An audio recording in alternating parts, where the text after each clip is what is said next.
एक ही घर में सोचो कितने हजार बोट, 4000 से ज्यादा बोट बने हुए एक ही घर से, एक ही मकान से। नोएडा के हमारे कार्यकर्ता नेताओं ने भी कई जगह जानकारी हासिल की, कई 100 बोट एक एक एड्रेस पे है। हमारे महानगर अध्यक्ष और एक कार्यकर्ता मुझे बता रहा था कि कितने हजार बोट हैं। 42,070। सोचिए, ये एक लंबी सूची है इनके पास, न केवल नाम है, न जाने क्या क्या। लेकिन ये बात अगर हम आज उठा रहे हैं तो संबंधित अधिकारी यही कहेंगे तो हम एसआईआर भी तो इसीलिए करा रहे हैं। अगर आज ये सवाल हम और आप लोग उठा रहे हैं तो सरकार और आयोग बचने के लिए ये कहेगा कि एसआईआर भी तो हम इसीलिए रिवीजन इसीलिए तो कर रहे हैं। रिवीजन होने के बाद आपकी वोटर लिस्ट को ठीक कर रहे हैं। इसका मतलब पहले से जो बोर्ड बने हुए हैं, जो शिकायतें समाजवादी पार्टी या और पॉलिटिकल पार्टीज ने किया, उन पर कोई भी कार्रवाई चुनाव आयोग ने नहीं की। और उसका परिणाम यह हुआ कि धीरे धीरे प्रशासन का सहारा लेकर के भारतीय जनता पार्टी ने चुनाव आयोग को जुगाड़ आयोग बना दिया अपना। प्रशासन से मिलकर के और प्रशासन का साथ लेकर के अगर समाजवादियों की शिकायत रही होगी तो उस पर कोई कार्रवाई नहीं की होगी। वोट फर्जी बनाने का काम, नकली नामों से वोट बनवाना, उसके बाद डलवाना, गंभीर विषय ये नहीं है कि नाम कैसे आ गए, ये तो शिकायत हम लोग करते ही रहे। लेकिन इससे भी गंभीर बात है कि उनके वोट बीजेपी ने पड़वा लिए अपने पक्ष में और एक फर्जी आधार बना करके। बीजेपी के पास कोई मशीन है जो बूथ पर वो भेजते हैं चुनाव के दिन, उनके लोगों को ट्रेनिंग दी जाती है कि कैसे नकली आधार बनाया जाता है। ये बीजेपी के पास कोई ऐसी तैयारी है कि बूथ और वोट डालने के दिन वो नकली आधार बनाने की मशीन ले आते हैं और नकली आधार बना करके वोट डाल देते हैं। मान लीजिए महोबा से खबरें आ रही हैं तो ये बात तो होगी कि वोट डाला होगा उन्होंने कहीं ना कहीं।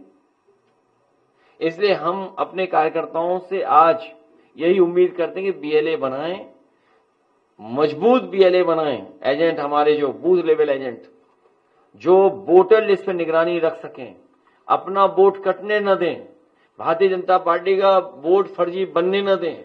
जिस तरीके से भारतीय जनता पार्टी ने पॉलिटिकल पार्टीज के और पॉलिटिकल पार्टी के वर्कर्स को काम ज्यादा मिल गया है, काम ज्यादा दे दिया है, आपको अपना वोट बनाना है, वोट कटने से बचाना है, वोट वोटर लिस्ट में जुड़वाना है, फिर पढ़वाने के लिए संघर्ष करना है वोट अपना, फिर वोट की निगरानी करनी है गिनने के लिए, फिर जो बाद में घोटाला करते हैं उसमें भी हमें बचना है।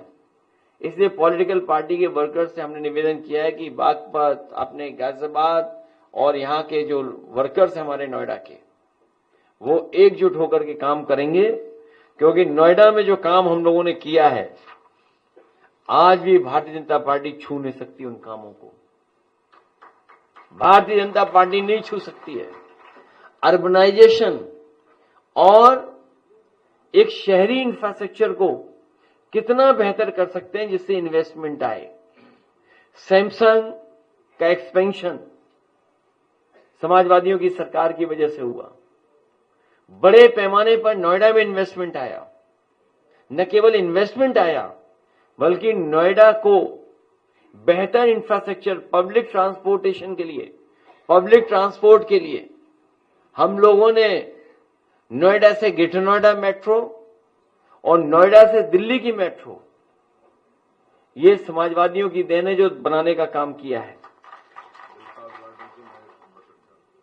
कई फ्लाईओवर बनाए, कोविड हॉस्पिटल बनाए, एलिवेटेड रोड 18 to 62 सेक्टर तक लेके गए। मल्टी लेवल पार्किंग ऐसी कहीं नहीं होगी पूरे उत्तर प्रदेश में, देश में। मैं दावा कर सकता हूं कि इतनी ऊंची मल्टी लेवल कार पार्किंग कहीं नहीं होगी जो समाजवादी सरकार में नोएडा में सेक्टर 18 में बनवाने का काम सरकार में हुआ था। जो लोग गए होंगे वो जानते होंगे कितने फ्लोर की पार्किंग है। ये अलग बात है कि पार्किंग बनाने वाला ही भारतीय जनता पार्टी में चला गया। न जाने कितने अंडरपास बनाए, नोएडा स्टेडियम बना क्रिकेट का, इंडोर फैसिलिटी भी दी स्पोर्ट्स की और आउटडोर भी स्टेडियम्स बने।